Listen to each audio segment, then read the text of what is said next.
All right, what's up everybody? So today I have a bit of a response video to a video about rep ranges that I saw earlier on YouTube. About every year I'll scroll through some YouTube shorts, and this time something kind of interesting popped into my feed. And initially I thought it was kind of dumb to make a response video to something that is a YouTube short, but I think I did enough mental gymnastics to justify this by seeing that video has as many views as my entire channel has, every single video added up ×2. And I'm like, you know what?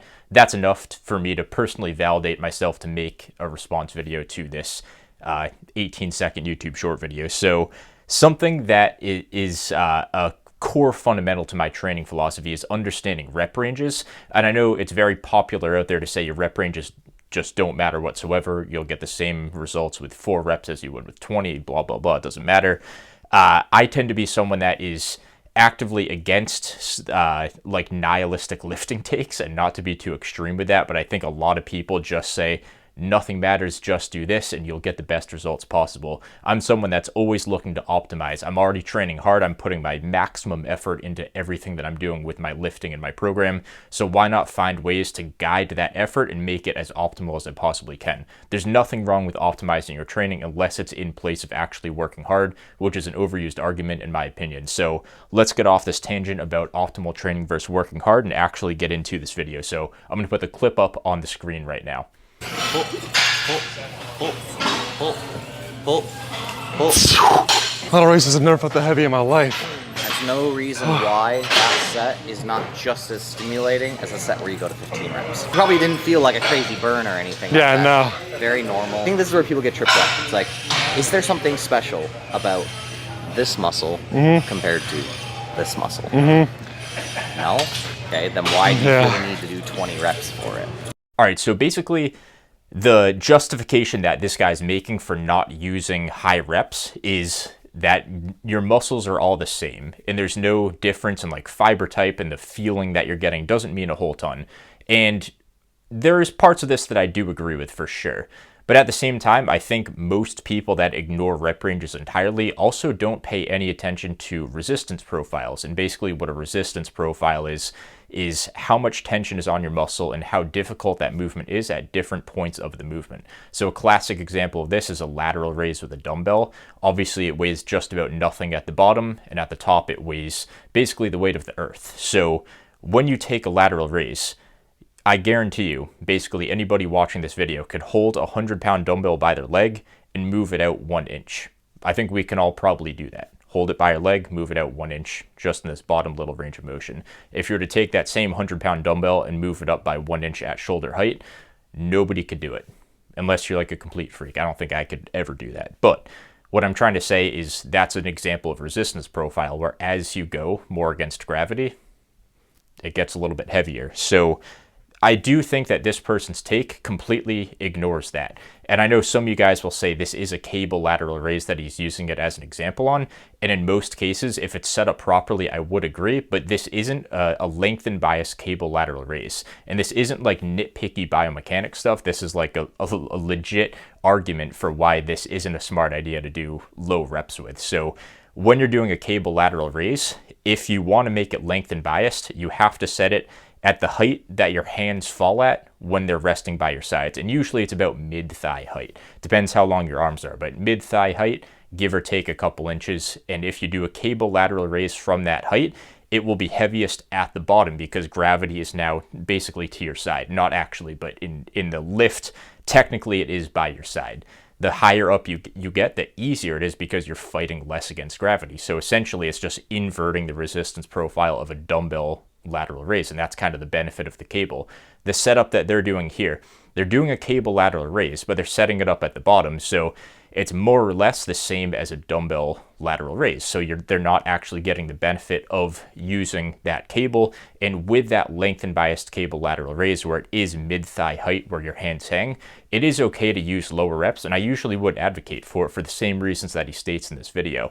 But when you're taking a lift that is shortened biased, there's a few different reasons why you might want to avoid lower reps in favor of higher reps, usually 10 to 20 or at least 10 plus.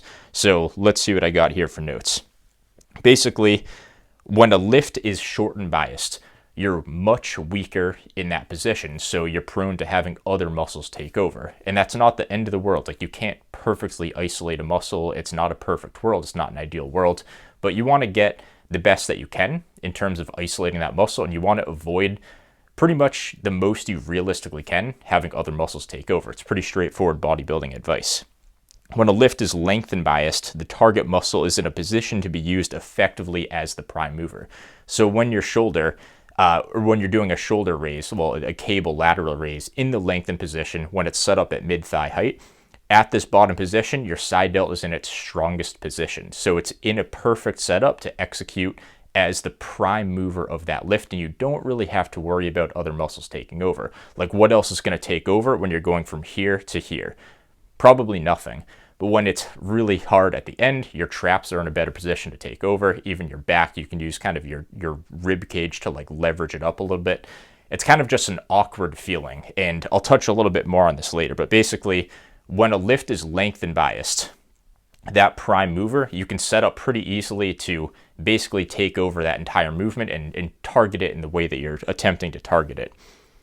Another point that I have here, when you're doing low reps with a shortened biased movement, you're not building fatigue earlier in the set with the full range of motion.